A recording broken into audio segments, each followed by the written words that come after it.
Hey guys, this is Mika. I'm making a video on everything that there is in terms of PvP meta to the Greatsword. So, Greatsword has been pretty dominant in the meta for a few months at this point, or since it came out, and has a lot of like really good features for a PvP weapon. So I'm gonna cover the the 3 or 4 main builds that are used in wards with Greatsword, as well as some of the reasons like why it is so good and perks that you should be looking out to get for those builds as well as attributes. So basically everything that there is to do with the greatsword I'm going to talk about.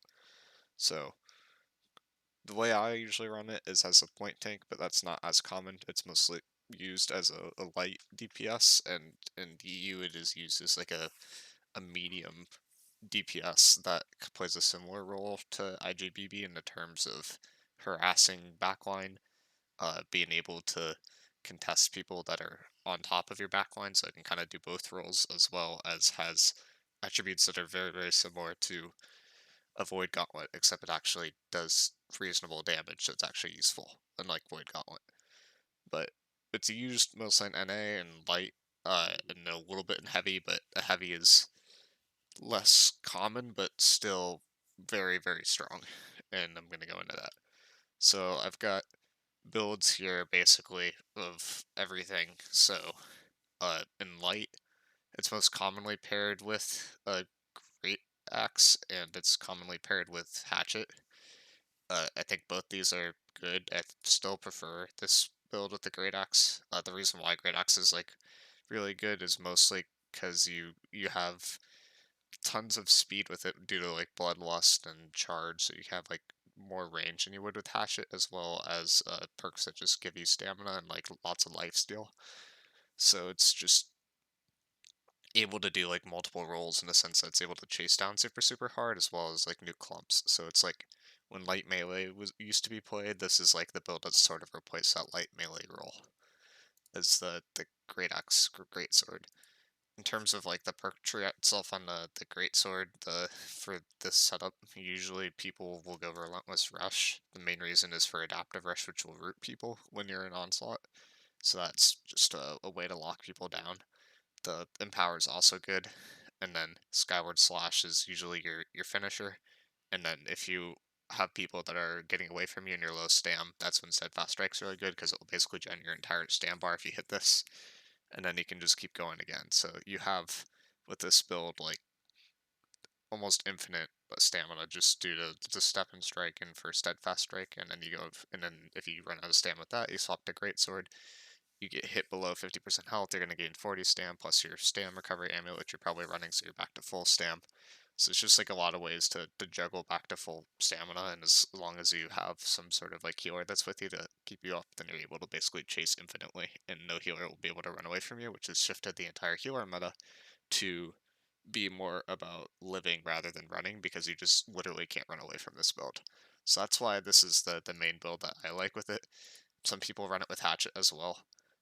Hatchet is very good at locking people down. It has really good survivability. This is why people started using Hatchet for the medium setup. But some people still run it in light, like the old Kill Squad builds. So it's not bad. It's still really good. I'd say it's a little bit easier to play the Hatchet than it is with the Great Sword and or the Great Axe, and you need a better healer if you're playing this build, versus this build's like more solo. So there's like pros and cons to each.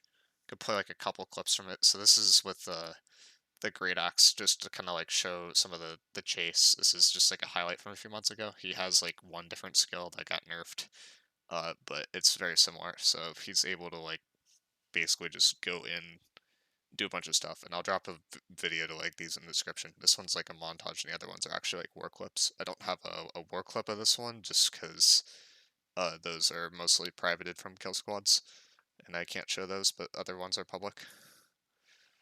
But you're able to just chase super hard. You have so many ways to force stam bar, and then you'll just be have stam advantage, and then you're just able to kill people for free basically when you have great sword.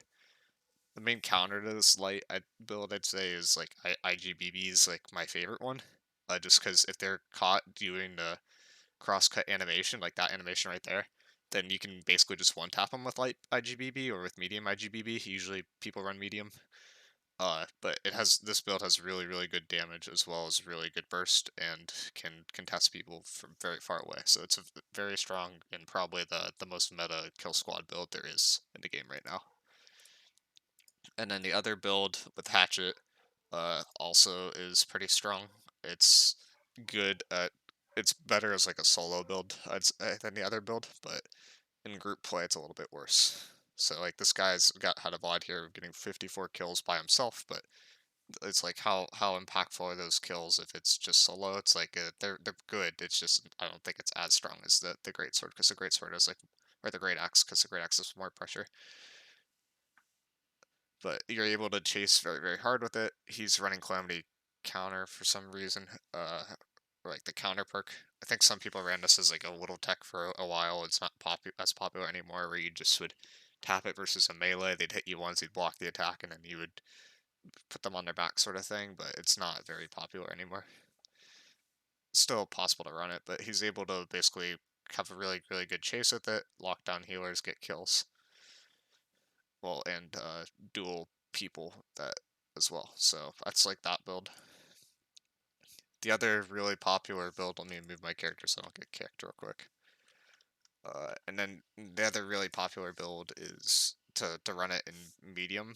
This and NA I don't think is popular. I was talking about this a second ago, but I think it replaces a lot of the IGBBs. IGBB is really, really good at holding space, but it's not as good at taking space, and this is a build that is really good at taking space and holding space. So I wouldn't say it's like strictly better than IGBB, because IGBB I think has more direct burst, but this build leads to a lot of kills. The main reason, or the main weapon that people run it with, from EU VODs I've seen, is with Hatchet, and the idea behind this is you have disease, and you have disease, right? So it's like the void gauntlet situation where you can basically just prevent people from getting healed, put rends on them, and they'll just die. Uh, and I'll talk about like some of the perks that you can run with it at the end. But this build is basically like a pseudo support DPS. It's like a hybrid, like the void gauntlet, except it does way more damage and has way more utility because greatsword's just a better weapon than the void blade. Um, but the main reason why you run roaring rupture with this is because you can pull people back in. It's also like the weaken's good util, so this ability is just a lot of utility. If you've played the great sword, if when I play this in heavy, this is the main ability that made me think that great sword would be good as a point tank. Basically, it's one of the strongest abilities it has. Puts a lot of fort on you. Basically, turns you into a tank. The other thing that's really good about this medium is people usually run it with 150 dex. Why is 150 dex important? It's because you will get access to this dodge perk. So dodges cost 10 less stamina, so then you have dodges that are 30 stam, right? So you could do 4 dodges, basically. But then they also have great sword perks. So usually, let me go back to the other tree because it's complete there. But usually you have this perk, which will give you stamina when you do a hit. You have this perk, which will give you stamina once you hit someone as well. You have like other random perks that just give you stamina on the hatchet tree, I'm pretty sure. But not as many. It's mostly from a hatchet use an ability, and then you're just gonna judge stam because the animation for the ability is long enough.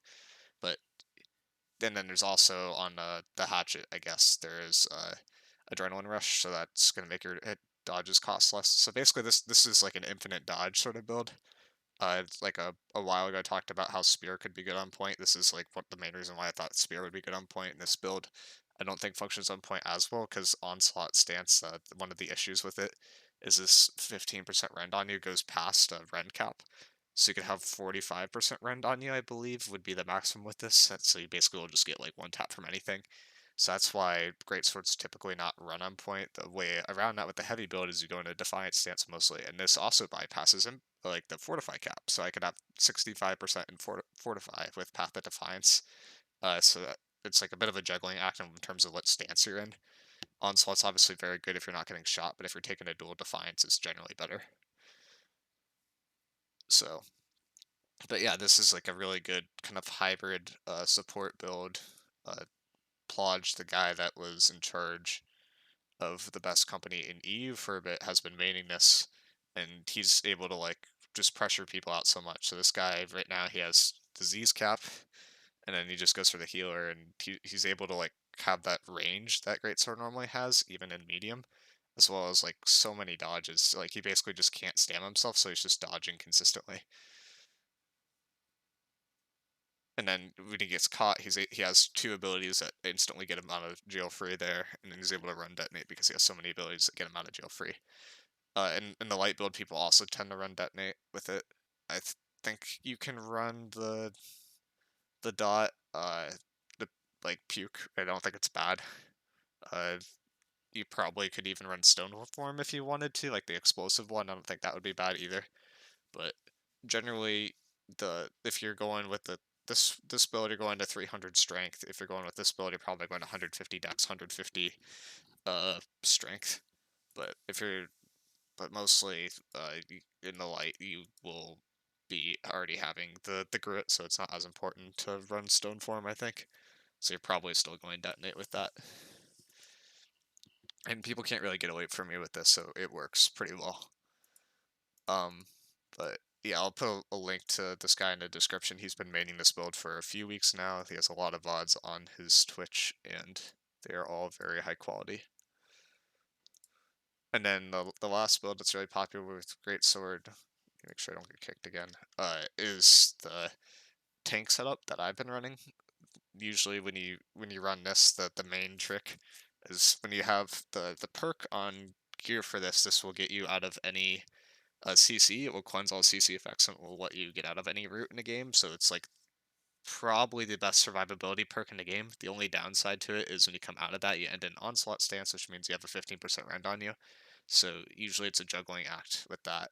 But if you cast a defiant stance ability right after, then you'll keep the haste that you get from swift onslaught, but then you'll be in defiant stance. So like one of the common combos to do with this is you relentless rush into ruining rupture, which pulls them into you, gets you tons of empower, and then from there you could either swap weapons or you can go into calamity counter and try to put people on their backs. Another like thing that's like good with this is when you go for the heavy attacks with this. Your first one's like an overhead swing. That's better for reaching people. But if you want to do cleave, the second and the third heavy attacks are best. But the first one's not as good. So you could do a light attack and the two heavies. And that's like a really common combo to do in the defiant stance. It's really good. But if you're in a light build, then that reaching attack is really really strong. So your neutral like first heavy attack is like one of the strongest for the setup. So that's like a play style difference, but a lot of the great sword stuff is just juggling which stance you're in and understanding that these stances will either kill you or will make it so that you can do your job a lot more effectively. So yeah, so that's like how you run it in heavy. Usually I pair this with like Warhammer. Before I was pairing it with like a vine setup and I was going Path of Destiny. As of recent, I've been doing Armor Breaker because I find that rend to be really consistent to land on center of point. And then I just go stone form. So every time I go to Warhammer, because I'm on point, I pretty much always am generating alt like almost instantly, especially with Greatsword with these passive bleeds. Bleeds are the fastest ability in the game to charge ultimate. So I'm able to gen ultimate super super fast, and then I go into my stone form, and then I just pop off with the Warhammer for a few seconds, and usually the clump dies at that point, and then I go back to my Greatsword. But usually when I'm playing with this, I'm mostly juggling Calamity Counter and Roaring Rupture and not using Relentless Rush unless I need to for escape. Partially because the Path of Onslaught is just a really easy way to kill yourself, and partially because when I use this ability, then I get 24% Fortify, and then I use this ability. This ability is like 8% Fortify for 5 seconds per hit, right? So it's 24. Usually, if you have enough Refreshing Ward with this setup right now, I believe I run 9 Refreshing Ward. One, two. I don't run it on Amulet, but I run it on everything else. So 5, 7, 8, 9. So I'm able to get that perk up consistently, always be on fort, as well as always have this up. So that's 15%. This is 24%. So that's 39%, and that can go 15% over cap because at first 15 doesn't matter. You take into account gems. I am heavily slash warded like most people in the game. So I'm basically at 65% fortified to melee attacks. So I don't take damage, which is one of the main reasons why this build is so strong. There are a few experimental builds that I've like seen that I think will potentially be good. The main one that is interesting to me is you do like a BB fire BB in either medium or light, and then you go greatsword with it, and then you go int gem with the greatsword. The main quirky reason why that is good is with greatsword. I mean, most people are slash warded. Greatsword does slash damage, so you run the int gem and you'll get around that. And fire BB does a lot of burst, but doesn't have as much range. So greatsword kind of covers that problem that class has. But you will lose like a little bit of survivability. But if you're in medium, it doesn't really matter. Is like the big thing. So I can see that being good. Not popular yet. Like BB in terms of like light or medium could be good with this weapon, but it is probably easier just to play it's a strictly melee role. But that's like a interesting thing that you could run if you were trying to pick up something quirky. But in terms of the main builds, you got light, medium, and heavy, and like to show off like some of the heavy stuff. This footage is like a little bit blurry, but you're able to see like how much output I'm able to do and how aggro I'm able to be with this weapon just due to all the fortify that's like inherently passive to it. Like there's a giant like 10-man clump here, and I'm just able to like go in. This is with the supportive setup. So this is putting me on fort cap, basically that ability alone. I go into block, I trigger the block, all those people go on their back, these guys get stunned, I go for more stuns into more rends and stuns. So I'm basically just able to like solo this point with this build. Uh, I don't do vines anymore, as I said, so I can be more aggro when I go into Warhammer, because the problem with you going into Warhammer is you lose the passive Defiance, so you end up dying a lot quicker. But if you go into uh, this ability, if you go into Wrecking Ball, then you gain 20% for it, so that helps a little bit. So usually that's like the first ability I'll try to go for when I go for that combo, and then I'll just pop off. So that will give me at least around 50% fortified in melee attacks, so it's something. And then if I play in a sacred, you get 10 more. If you got orbs, which most healers should be running, then I'm at like above fortify cap for most against most weapons. So that's like the main thing to run it with heavy. I talked about stat trees and I went through it, but in light, you want to either be going 300 strength or you want to be going 150 dex, 150 strength. Usually you go to 150 con actually, so in light you'll go like 300 strength, 50. I think that they do 300 strength, 200 con is like the great sword great axe build. And then if you go into the hatchet, then you'd want to go 200 strength, 150 dex, 150 con. 150 perk is the resilient, it's crucial. The 200 con perk is armor, which is better with the great axe generally than 50 dex, which will just give you crit and boost your great sword damage a little bit. But you could see you going either way for that. And the medium build from watching streams, Plodge goes 177 strength, 177 dex, which is really specific and kind of funny. Because that's optimizing your damage for your greatsword. So he clearly doesn't believe in this perk that gives more damage to stun, slow to rooted enemies. So that's how, I guess, without playing the build, that's how I would run it. But if you do believe in this perk, then then you can go for it, and you'll conditionally get 10% more damage in. Or you can go for the dex perk, which will also give you 10% more damage, but it's like a rogue sort of situation where you have to flank them. So, but that's how you run it with that. In a heavy setup, I usually go 250 con, 250 strength. There's a, I've seen like there's inherent. If you go to 300 strength, your Warhammer stuff does really good. The problem is people always get shot out of it because you're on point. So I don't think this is worth it. 250 is like a good balancing point. You don't really need the grit because you have grit on the greatsword itself. And one of the other main reasons why it's so good and heavy, I guess I didn't talk about, is this ability gives you uninterruptible. So uninterruptible, what it does is basically makes you stun immune. So I can just kind of go to town while I have that up, and I pretty much always have that up because I have 9 refreshing ward and I'm on point. So it's yeah, that's the idea with that. So you just kind of go crazy. Um, and then I think you with this you could either go 300 strength or you can go 250. If you do 300, then you're like playing like more of like a normal bruiser sort of thing with a great sword, and then I think the tree changes a little bit.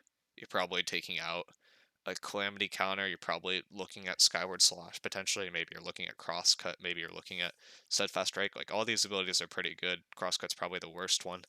But you just the main thing when you're running this is like a melee is you want to be in defiant stance. So if you're in onslaught stance for too long, you'll just get nuked. The onslaught stance is really good damage, which is why it's really good in light or conditionally like medium sort of edge of point where you're taking more 1v1 oriented stuff. That's where onslaught is best. But in clumps, defiance is best by far. So yeah.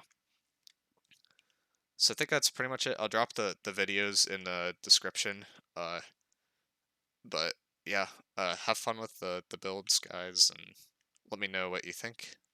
I think Greatsword is probably the best weapon in PvP in the game and has been very meta impactful, almost as much as Blunderbuss was. So, oh, and I will see you guys in the next video.